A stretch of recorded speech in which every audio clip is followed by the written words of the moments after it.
All Kerala motor driving school instructors and workers association dharna നടത്തി. ചക്കുവള്ളിയിലെ driving test ഗ്രൗണ്ടിലായിരുന്നു പ്രതിഷേധം. Driving test പരിഷ്കരണത്തിനെതിരെയാണ് ധർണ നടത്തിയത്.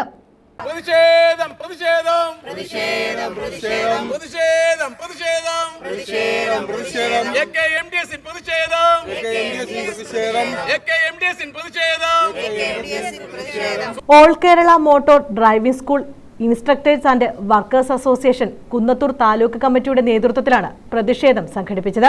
ചക്കുവള്ളി ഡ്രൈവിംഗ് ടെസ്റ്റ് ഗ്രൗണ്ടിലാണ് ധർണ നടത്തിയത്. ഡ്രൈവിംഗ് പരിഷ്കാരങ്ങൾക്കെതിരെയായിരുന്നു പ്രതിഷേധം.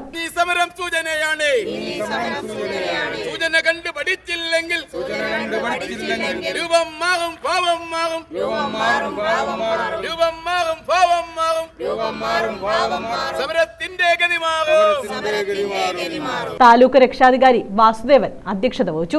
സെക്രട്ടറി ശ്രീകുമാർ സ്വാഗതം പറഞ്ഞു. ഷാജി, നൌഷാദ്, മണിയൻപിള്ള, അജയൻ, രഞ്ജിനി തുടങ്ങിയവർ പങ്കെടുത്തു. News bureau, Sasthamkotta.